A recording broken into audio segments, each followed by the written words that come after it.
Welcome to HP commerce classes TY BCom એનો organisational behaviour આ subject ભણી રહ્યા છે. એમાં આપણો આજનો ક્વેશ્ચન છે explain framework of organisational behaviour. Organisational બિહેવિયરનું જે ફ્રેમવર્ક છે, માળખું જે છે ને, એને આજે આપણા ક્વેશ્ચનમાં શીખીશું. There are 5 basic components which are included in the framework of OB. OBના ફ્રેમવર્કમાં 5 મુદ્દાઓ છે, 5 બાબતો છે જે સમાવેશ થયેલી છે. And these components helps to understand the behavior of employees. આ જે કમ્પોનન્ટ છે એ એમ્પ્લોઈઝના બિહેવિયરને સમજવામાં મદદરૂપ થાય છે. Following figure shows the relationship between these components as well as the principal aspects of each component. જે આપણે એક નીચે આપણે ફિગર જોઈશું, ડાયાગ્રામ જોઈશું. એક ડાયાગ્રામ આપણને સમજણ આપશે કે આ જે રિલેશનશિપ હોય છે કે બધા જે 5 કમ્પોનન્ટ વચ્ચે એકબીજા વચ્ચે શું રિલેશનશિપ હોય છે, કેવો રિલેશનશિપ હોય છે, આપણે ટેબલથી સમજીશું. These relationships are highly dynamic in the terms of variety of change. Variety of ચેન્જના સંદર્ભમાં જોવા જઈએ તો આના એ કેવા છે રિલેશનશિપ? હાઈલી ડાયનામિક છે, મતલબ બદલાતા જતા છે. ચલો, એમાં જે 5 મુદ્દા આપ્યા છે એમાં 5 મુદ્દાની આપણે પછી વાત કરીએ. પહેલા એના જે કમ્પોનન્ટ્સ એને સમજી લો. સૌથી પહેલું આપણને કયું આપ્યું છે? એન્વાયરમેન્ટ. પહેલું કમ્પોનન્ટ કયું આપ્યું છે? જુઓ, એન્વાયરમેન્ટ. એન્વાયરમેન્ટની અંદર પછી ઇન્ડિવિજ્યુઅલ પ્રોસેસીસ આપેલી છે. ઇન્ડિવિજ્યુઅલ પ્રોસેસીસ પછી છે ઇન્ટરપર્સનલ અથવા તો ટીમ પ્રોસેસીસ, પછી એક ઓર્ગેનાઇઝેશનલ પ્રોસેસીસ અને ચેન્જ પ્રોસેસીસ. એટલે આમ કરીને ટોટલ 5 મુદ્દાઓ છે. કયા 5 મુદ્દાઓ આવ્યા? Environment, individual process. હવે જો ઇન્ડિવિજ્યુઅલ પ્રોસેસમાં પાછા આગલા ક્વેશ્ચનમાં જે પેલા ભણ્યા હતા ને, ભાઈ ઇન્ડિવિજ્યુઅલના બિહેવિયરને ઇન્ફ્લુઅન્સ કરવાવાળા પરિબળો કયા, તે બધા મુદ્દા લખ્યા છે. પછી આપણે ગ્રુપ લેવલને અસર કરવાવાળા પરિબળો કયા, તો એમાં લખ્યા છે. ઓર્ગેનાઇઝેશનના તો એના લખ્યા છે. ચેન્જ પ્રોસેસને અસર કરવાવાળા પરિબળો પણ અહીંયા આપણને આપેલા છે. આપણે એક એક કરીને આપણે સમજીશું. ચલો, પહેલો આપણને જે પોઈન્ટ આપ્યો છે એ પોઈન્ટ પર બધાનું ધ્યાન અત્યારે. ને પોઈન્ટ છે environment. In modern world the environment of organisation is highly dynamic. અત્યારના મોડર્ન વર્લ્ડમાં એન્વાયરમેન્ટ કેવું છે? હાઈલી ડાયનામિક છે. It may cause sudden and unexpected shift and it creates non-linearity in the organization and it creates radical changes. Modern વર્લ્ડની અંદર અચાનક એન્વાયરમેન્ટમાં changes આવી શકે છે અને એ ચેન્જની અસર ઓર્ગેનાઇઝેશન પર પણ પડી શકે છે. અને ઓર્ગેનાઇઝેશનની જે લિનિયરિટી છે, મતલબ એક સરખી રીતના જે ઓર્ગેનાઇઝેશન ચાલ્યા કરવી જોઈએ એ ચાલ્યા કરશે નહીં. ઓર્ગેનાઇઝેશનની અંદર અચાનક સડન ચેન્જીસ આવી શકે છે. કોના કારણે? એન્વાયરમેન્ટના કારણે. When organization is operating in such environment, it becomes necessary for the organization to understand, plan and implement such change in the organization. Organization જ્યારે આવા એન્વાયરમેન્ટમાં કામ કરે કે જ્યાં અચાનક ચેન્જીસ આવી શકે છે, તો ઓર્ગેનાઇઝેશને પણ પછી એવા અચાનક ચેન્જીસ માટે રેડી રહેવું પડશે, પ્લાન તૈયાર રાખવા પડશે અને એના માટેની જે જરૂરી પ્રિપરેશન છે એને પણ કરવી પડશે. ઠીક, these changes helps the organization to trace out emerging opportunities and to adapt the new strategies so as to grab or seize such new opportunities. આવા જે એન્વાયરમેન્ટના કારણે જે અચાનક ચેન્જીસ આવે છે, આ ચેન્જીસ હંમેશા મુશ્કેલીઓ લઈને આવે એવું જરૂરી નથી. મુશ્કેલીઓની સાથે સાથે ઓપોર્ચ્યુનિટીઝ પણ લઈને આવતી હોઈ શકે છે. ઓર્ગેનાઇઝેશને હંમેશા રેડી રહેવાનું છે. આવી કોઈ પણ ઓપોર્ચ્યુનિટીઝ આવતી હોય તો એને ગ્રેબ કરવા માટે હંમેશા રેડી રહેવાનું હોય છે. To seize such new opportunities. In such case, the new breed of people have to play pivotal role. આવી પરિસ્થિતિમાં નવા પ્રકારના જે આજની જે ન્યૂ જનરેશનના લોકો છે એ લોકોએ પિવોટલ એટલે મહત્વનો મુખ્ય રોલ ભજવવો પડશે. મુખ્ય અથવા તો મહત્વનો. ઓકે, જેમ કે ફોર એક્ઝામ્પલ મેનેજર્સની આપણે વાત કરીએ. Who consider work more important than managing. કે મેનેજર કેવા હોવા જોઈએ કે જે વર્કને વધારે ઇમ્પોર્ટન્ટ આપે મેનેજિંગ કરતા. બરાબર. બીજું, leaders who consider action more important than planning. એવા લીડર્સ જોશે જે એક્શનને વધારે મહત્વ આપે. કોના કરતા? પ્લાનિંગ. પ્લાનિંગ તો એની જગ્યા છે જ, પ્લાનિંગ કરવાનું જ છે, પણ એ પ્લાનિંગ કરીને બેસી નહીં રહેવાનું, એને ઇમ્પ્લિમેન્ટ પણ કરવાનું, એક્શનમાં પણ લાવવાનું છે. એન્ડ ફ્રન્ટ લાઇનર્સ એટલે જે એકચ્યુઅલમાં જે પ્લાન પર કામ કરવાવાળા લોકો હોય છે એ લોકોને ફ્રન્ટ લાઇનર્સ બોલાય. Who consider knowledge more important than capital. કે જે લોકો માટે નોલેજ વધારે ઇમ્પોર્ટન્ટ છે. કોના કરતા? કેપિટલ કરતા. Therefore, the knowledge and the intelligence will be the most important factor of production and competitive advantage. એટલા જ માટે નોલેજ અને જે ઇન્ટેલિજન્સ છે એ સૌથી વધારે મહત્વનું બની જાય છે ક્યાં આગળ? પ્રોડક્શન અને કોમ્પિટિટિવ એડવાન્ટેજમાં. So in 21st century, on those people will win, of those people will win who will stay ahead of the change. કરો એવા લોકો જીતશે. ઓફ કરી દેજો સેન્ચુરી. ઓફ ધોઝ પીપલ એવા લોકો જીતશે જે ચેન્જ કરવામાં બીજા બધા લોકો કરતા આગળ રહેશે. મતલબ સાહેબ કોમન સેન્સની વાત કહું તમને, જે લોકો એન્વાયરમેન્ટમાં જે કંઈક ચેન્જીસ થઈ રહ્યા હશે એ ચેન્જને સૌથી પહેલા અર્લી એડોપ્ટર્સ બોલાય. કોણ બોલાય? અર્લી એડોપ્ટર્સ. જે લોકો ચેન્જને જેટલા જલ્દી અને પહેલા સ્વીકારી લેશે ને એ લોકો બાકીના બધા કરતા આગળ રહેશે. બાકી લોકો કેવા હોય? લેટ એડોપ્ટર્સ. લેટ એડોપ્ટર એટલે એ જોવે કે ભાઈ બધાએ સ્વીકાર લીધું છે, બધા વસ્તુમાં સફળ થઈ રહ્યા છે, ચાલો તો હવે આપણે એ કંઈક કામ કરીએ. ખ્યાલ આવે છે? તો આવી વસ્તુ હોય. નેક્સ્ટ હવે વાત કરીએ ઇન્ડિવિજ્યુઅલ પ્રોસેસીસની. હવે આપણે જે 5 કમ્પોનન્ટમાં નેક્સ્ટ પોઈન્ટ કયો આપ્યો છે? Individual processes. Normally people make the અઝમ્પશન્સ about those with whom they have to work. આપણે જે લોકો સાથે કામ કરવાનું હોય ને એમના વિષયમાં આપણે શું કરીએ? અઝમ્પશન્સ કરીએ. Supervise or spend the leisure time etcetera. આપણે જેમની સાથે ટાઈમ સ્પેન્ડ કરતા હોઈએ, જેમની સાથે એન્જોય, લેઝર કરવું એટલે એન્જોયમેન્ટ કરતા હોઈએ, જેમને લોકોને આપણે સુપરવાઇઝ કરીએ છીએ, જે લોકો સાથે આપણે કામ કરીએ છીએ, જેમની પાસેથી આપણે કામ કરાવડાવીએ છીએ, આવા બધા લોકોને આપણે શું કરતા હોય? જજ કરતા હોઈએ. આવા બધા લોકોના વિષયમાં આપણે શું કરતા હોઈએ છીએ? અઝમ્પશન્સ કરતા હોઈએ છીએ. This અઝમ્પશન્સ influence behaviour towards others. મને એવું લાગે ભાઈ આ છોકરી બહુ સિન્સિયર છે, બરાબર? શું લાગે મને? આ છોકરી બહુ સિન્સિયર લાગે. તો પછી મારું એના તરફનું અઝમ્પશન કેવું હોય? મારું એના તરફનું અઝમ્પશન કેવું હોય કે ભાઈ છોકરી વ્યવસ્થિત બનશે, બરાબર, વાતો નહીં કરશે. આવું અઝમ્પશન બને કે ના બને? એનાથી આગળ effective employees are always interested to know what affects their behaviour. Effective employees કોણ હોય? ભાઈ અહીં ધ્યાન આપો. ઇફેક્ટિવ એમ્પ્લોઈઝ કોણ હોય?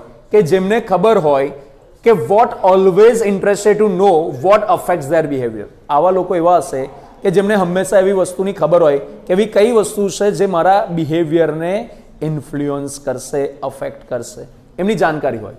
Accordingly they also behave in order two affect the behaviour of others. અને એના પ્રમાણે એ બીજેના બિહેવિયરને પણ અસર કરી શકે, પ્રભાવિત કરી શકે એ પ્રકારે એ લોકો પણ જાતે બિહેવ કરતા હોય. Organisational performance is based on individual behaviour. ઓર્ગેનાઇઝેશનનું પરફોર્મન્સ કોના પર બેઝ હોય છે? ઇન્ડિવિજ્યુઅલના બિહેવિયર પર. For effective management it is important to know the individual behaviour. અસરકારક મેનેજમેન્ટ કરવું હશે તો ઇન્ડિવિજ્યુઅલના બિહેવિયરને પણ સમજવું પડશે. આટલે સુધી ક્લિયર છે બધાને? અહીંયા સુધી આપણે શું વાત કરી કે ભાઈ ઇન્ડિવિજ્યુઅલનું જે બિહેવિયર છે, આપણું ઇન્ડિવિજ્યુઅલનું બિહેવિયર કેવું હોય કે આપણે લોકોની પર ધારણા કરીએ અને લોકોના જે આપણે ધારણા કરીએ છીએ ને કે આ લોકો આવા છે, આ લોકો તેવા છે, બરાબર, આ લોકો સારા છે, આ લોકો નથી સારા, એ ધારણાઓના બેઝિસ પર પછી આપણું બિહેવિયર બનતું હોય. અને આપણું જે બિહેવિયર છે ને એ અલ્ટિમેટલી ઓર્ગેનાઇઝેશનનું પરફોર્મન્સ અફેક્ટ કરતું હોય છે. ક્લિયર છે બધાને? તો ઇફેક્ટિવ મેનેજમેન્ટ કરવું હોય તો ઇન્ડિવિજ્યુઅલના બિહેવિયરને આપણે શું કરવું પડશે? નિયંત્રણમાં રાખવું પડશે, અથવા તો કંટ્રોલમાં રાખવું પડશે, અથવા તો આપણે ઇન્ફ્લુઅન્સ કરવું પડશે. Each person is a physiological system અને સાયકોલોજીકલ સિસ્ટમ. દરેક વ્યક્તિની અંદર બે પ્રકારની સિસ્ટમ કામ કરે, એક શારીરિક અને બીજી માનસિક. કમ્પોઝ, હવે ફિઝિયોલોજીકલની વાત, compose of a number of subsystem. જેમ કે આપણા શરીરની વાત કરીએ તો આપણા શરીરમાં ઘણી બધી સિસ્ટમ્સ સબ સિસ્ટમ્સ કામ કરે, જેમ કે digestive system, nervous system, circulatory system, reproductive system. આપણા શરીરની અલગ અલગ સિસ્ટમ છે કે નહીં? જેમ કે લોહીનું પરિભ્રમણ થવું, ખાધા પછી પેટમાં જાતે પચી જવું, બરાબર. કેટલી બધી પ્રોસેસીસ એવી છે જે આપણે કરતા નથી, એની જાતે થાય. સમયસર આપણને પાણીની તરસ લાગે છે, બરાબર.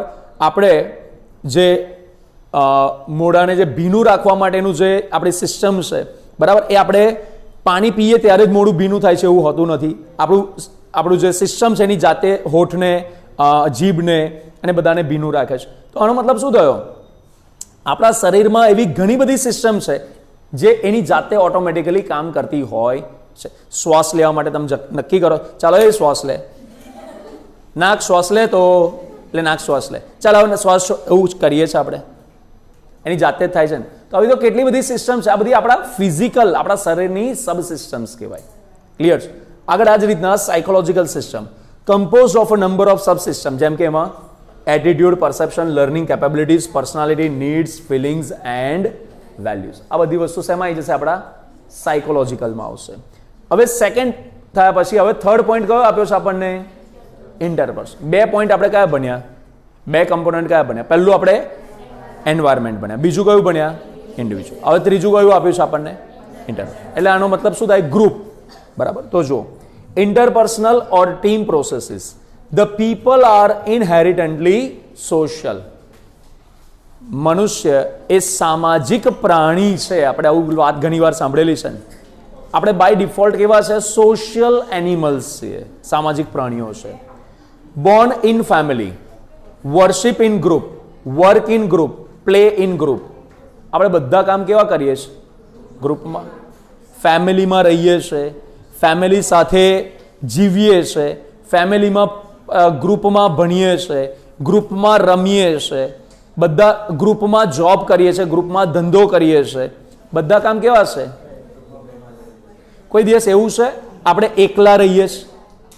હા સાહેબ, રહીએ છીએ. જંગલમાં રહેતા હોય તો એને એકલા રહીએ એવું કહેવાય. ગુફાઓમાં રહેતા હોય જ્યાં આગળ 24/7 કોઈના સંપર્કમાં ના આવતા હોઈએ ત્યારે. આપણું તો એવી પરિસ્થિતિ છે નહીં. Next, so they do not prefer. આપણે હવે છે ને સોશિયલ એનિમલ નહીં રહ્યા, આપણે કેવા એનિમલ થયા છે ખબર છે? સોશિયલ મીડિયા એનિમલ થઈ ગયા છે. કેવા એનિમલ થઈ ગયા છે? આપણે એમ બોલીએ છીએ ભાઈ સમાજમાં રહીએ, સમાજ વગર આપણને ના ચાલે. હવે આપણને સોશિયલ મીડિયા વગર નહીં ચાલતું. હવે આપણે આ વ્યાખ્યાને છે ને અપગ્રેડ કરી દેવા જેવી છે કહેવતને, કે મનુષ્ય કેવું છે? સામાજિક પ્રાણી છે. હવે આપણે એને ઇંગ્લિશમાં બોલીશું, મનુષ્ય કેવું થઈ ગયું છે?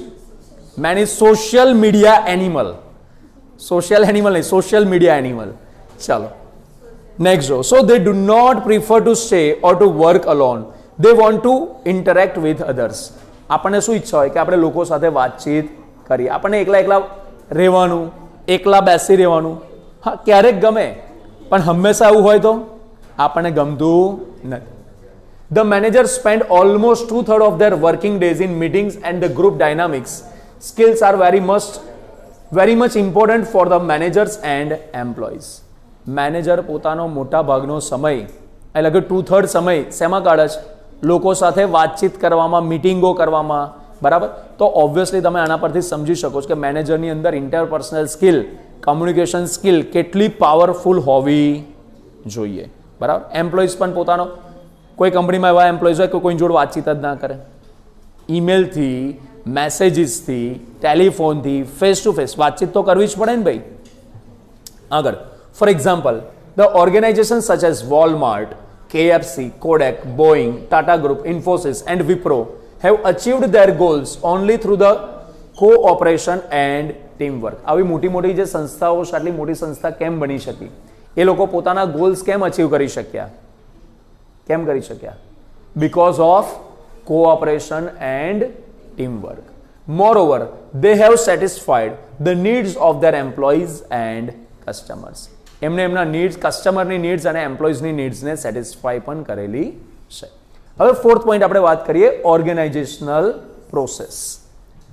Individuals enter the organisation to work, to earn money and to achieve their career goals. કોઈ પણ ઇન્ડિવિજ્યુઅલ હોય, જો આ છે ને બહુ ઇન્ટરેસ્ટિંગ તમને વાત શેર કરું. કંપનીમાં ઇન્ટરવ્યૂ આપવા જાઓ ને તો એક ક્વેશ્ચન જનરલી HR વાળા પૂછતા હોય, why do you want to work with our company? તમે અમારી કંપની સાથે કેમ કામ કરવા માંગો છો? એટલે આપણે છે ને બધી સારી સારી વાતો કહીએ, પણ આપણને મનમાં ખબર હોય ભાઈ તારી કંપની હોય ગમે તેવા, હું તો રૂપિયા કમાવા માટે કામ કરું છું. પૈસા ઠીક છે. ચાલો આગળ. તો બેઝિકલી કોઈ પણ ઇન્ડિવિજ્યુઅલ હોય એ ઓર્ગેનાઇઝેશનમાં એન્ટર થાય છે શેના માટે? To work, to earn money, to achieve their career goals. But all this depends upon the organization culture. પણ આ બધી વસ્તુ કોના પર ડિપેન્ડ કરે? કલ્ચર પર.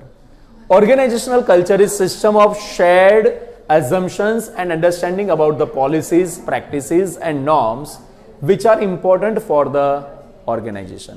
Organization culture કેવી રીતના બને? બોલો તો. Organization culture કેવી રીતના બને? તો કે ઇન્ડિવિજ્યુઅલ્સના જે શેર્ડ વેલ્યુઝ છે, બિલીફ્સ છે, એનાથી એક સિમ્પલ લોજિક છે. આજે 10 જણા એક સરખા પ્રકારની વિચારધારાવાળા હોય, 10 જણા એક સરખા મૂલ્યોને સ્વીકારવાવાળા હોય, તો અલ્ટિમેટલી ઓર્ગેનાઇઝેશનનું કલ્ચર અને મૂલ્ય પણ તો એવા બનતા જશે કે નહીં બનતા જાય? આ વસ્તુ. નેક્સ્ટ જો, the newcomers have to properly understand the organisational culture in order to become acceptable and more productive in the organisation. કોઈ ન્યૂ કમર હોય તો એને સમજવું પડશે કે ભાઈ ઓર્ગેનાઇઝેશનમાં કેવું કલ્ચર ચાલી રહ્યું છે. ઓર્ગેનાઇઝેશનના કલ્ચરને એડોપ્ટ કરવું પડશે, સ્વીકારવું પડશે, તો જ એને ન્યૂ કમર પણ શું થઈ શકશે? ઓર્ગેનાઇઝેશનમાં એડજસ્ટ થઈ શકશે, વધારે પ્રોડક્ટિવ બની શકશે, લોકો એને એક્સેપ્ટ કરી શકશે. For example, a newcomer must understand the power properly before using or reacting to the power. Such understanding helps him to achieve the success and avoid the failures. જો ઘણીવાર કોઈ manager બનાવવામાં આવ્યો, નવો employ હતો અને direct એને મેનેજરની પોસ્ટ આપવામાં આવી. હવે મેનેજર પાસે અમુક પ્રકારના પાવર્સ હોય, અમુક પ્રકારની સત્તા હોય. સત્તા મળી છે એટલે ભાઈએ સત્તાનો ઉપયોગ કરવાનો વિચાર્યું કે ચાલો આ જે જૂના એમ્પ્લોઈઝ છે ને એ લોકોને કાઢી મૂકીએ અને એમની જગ્યાએ નવા 4 એમ્પ્લોય લઈ આવીએ કે ભાઈ આ લોકોને બહુ પગાર આપવો પડે. એનો વિચાર કશો ખોટો નહોતો, પણ એને સત્તાનો ઉપયોગ કરતા પહેલાં એ પણ જોઈ લેવું પડે કે એના કોન્સિક્વન્સીસ શું આવશે. એ જે જૂના એમ્પ્લોઈઝને કાઢીને નવા લાવવાનું વિચારીએ છીએ એનાથી પ્રોડક્શન કેટલું અફેક્ટ થશે એ પણ વિચાર લેવું પડે. એ લોકો હડતાલ કરશે કે નહીં કરે એને પણ વિચારવું પડે. એ જૂના એમ્પ્લોઈઝની સાથે બીજા 10 એમ્પ્લોયને તો નહીં લેતા જાય ને એ પણ વિચારવું પડે. બધા ઘણા બધા મુદ્દાઓ છે.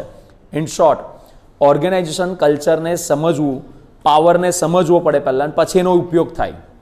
તમે કોઈ ન્યૂ કમર હોય, ન્યૂ કમરે તો ખાસ સમજવું પડશે કે ઓર્ગેનાઇઝેશનનું કલ્ચર કેવું છે. તમે એક વસ્તુ વિચારો, તમે કોઈ કંપનીની અંદર નવા જોઈન થયા, બરાબર? ત્યાં તમારે તમારી વાતો થોપવાનું ટ્રાય કરો તો લોકો તમને એક્સેપ્ટ કરશે? લોકો તમને સ્વીકારવાના નથી. પહેલાં તમારે એ લોકો તમને સ્વીકારે ને એના માટેના કામ કરવા પડે. અને એવું ક્યારે થશે કે એમનું જે કલ્ચર છે, એ લોકોના વેલ્યુઝને બિલીફ્સ જે છે એની સાથે તમારે એડજસ્ટ થવું પડશે. એ લોકો એકવાર તમને સ્વીકારશે, ભાઈ તમે તમારી વાત મને રજૂ કરશો ને તો શક્ય છે બહુ જલ્દી તમને એક્સેપ્ટ કરી લેશે, તમારી વાતોને એક્સેપ્ટ કરશે. નેક્સ્ટ આગળ છે ચેન્જ પ્રોસેસ. જે 5th આપણો કમ્પોનન્ટ આપ્યો છે એ કમ્પોનન્ટ કયો આપ્યો છે આપણો? Change process. The management of change must observe the changing demand of the environment and prepare the entire organization to adopt the change. અહીં ઘડી મેનેજમેન્ટે જે પણ ચેન્જીસ માર્કેટમાં થઈ રહ્યા હોય, એન્વાયરમેન્ટમાં થઈ રહ્યા હોય, ઓબ્વિયસ વસ્તુ છે ઓર્ગેનાઇઝેશનમાં પણ એ ચેન્જને સ્વીકારવા પડશે, ઓર્ગેનાઇઝેશનમાં ચેન્જ લાવવા પડશે. પણ એ ચેન્જ લાવવા માટે આખી ઓર્ગેનાઇઝેશનને પહેલાં શું કરવી પડે? તૈયાર કરવી પડે, રેડી કરવી પડે, સક્ષમ કરવી પડે. એમ ના હોય કે ભાઈ ચેન્જ બધે થઈ રહ્યો તો આપણે લઈ આવીએ, એવું ના હોય. ઓર્ગેનાઇઝેશનને પણ એના માટે શું કરવી પડે? પહેલાં રેડી કરવી પડે. બીજું, it includes modifying the actual behavior of employees as per the requirement of the change. આમાં ઘણીવાર આવું પણ બને કે એમ્પ્લોઈઝના બિહેવિયરને આપણે ચેન્જ કરવા પડે. શું ચેન્જ કરવા પડે? બિહેવિયરને. હમણાં જ એક વાત કરી મેં તમને. શું વાત કરી? કે અમુક લેવલ સુધીના તમે સ્ટુડન્ટ હોવ તો ત્યાં તમારી ચોક્કસ પ્રકારની માનસિકતા હોય તો ચાલી જશે, પણ જ્યારે તમારે અમુક પ્રોફેશનલ ડિગ્રી પર ભણવા જવું હોય ત્યાં તમારે માનસિકતા બદલવી પડે, ત્યાં તમારું બિહેવિયર બદલવું પડે. પછી એકબીજાના બાબરા ખેંચ્યા કરો, એકબીજાને ગોદા માર્યા કરો તો ત્યાં ઘડી પછી એવું ચાલે? સમજ્યા કે ના સમજ્યા? વાલ પછી કરવાનો, ક્લાસ છૂટ્યા પછી. આગળ જો, while introducing the change process following aspects should be considered. જ્યારે આપણે ચેન્જને ઇન્ટ્રોડ્યુસ કરીએ ને ત્યારે અમુક મુદ્દાઓ છે જે આપણે શું કરવા પડે? ધ્યાનમાં લેવા પડે. જેમ કે પહેલું, type of pressure imposed on the organisation to make such change.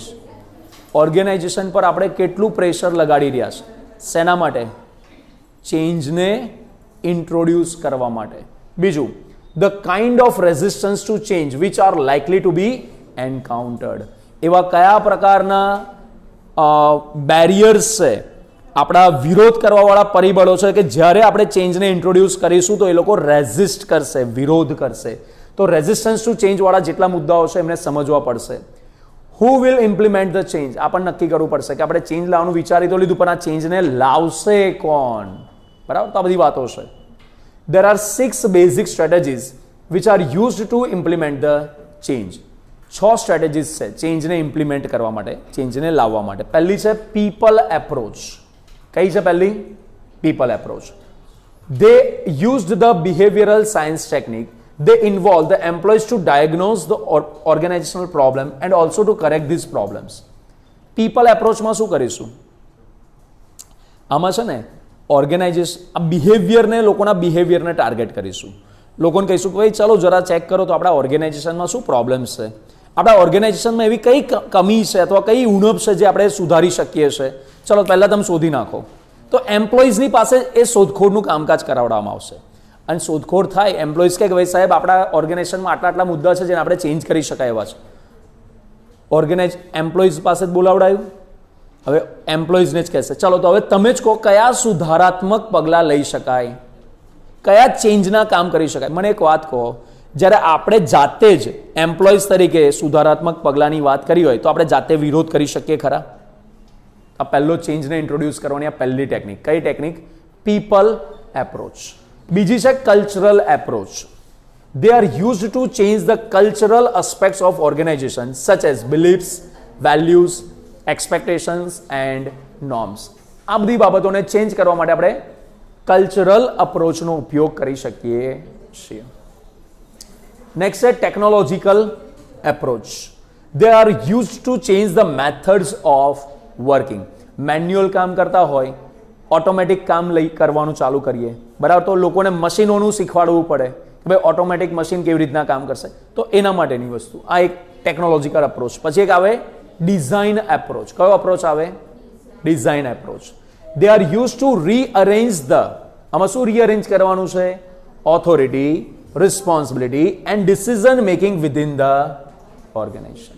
ઓર્ગેનાઇઝેશનની અંદર આ બધી વસ્તુને ચેન્જ કરવી હોય તેના માટે આપણે ડિઝાઇન એપ્રોચ લઈશું. નેક્સ્ટ છે task approach. They are use to redesign the individual's job. ઇન્ડિવિજ્યુઅલની જોબને રીડિઝાઇન કરવાની વાત છે. લાસ્ટ છે strategy approaches. They are used to change the strategy or select the new goals. Clear અહીંયા સુધીનું બધાને? ઠીક છે. આશા રાખું છું આ તમારા ઓબીનું જે પહેલું યુનિટ હતું અહીંયા સુધીનું કવર થયું છે. કોઈ પણ કન્ફ્યુઝન હોય તો તમે કમેન્ટ કરીને પૂછી શકો છો. અહીંયા સુધી વિડીયો જોયો છે તો ચેનલને સબસ્ક્રાઇબ કરજો આવા કન્ટિન્યુઅસ વિડીયોઝ જોવા માટે. ધન્યવાદ.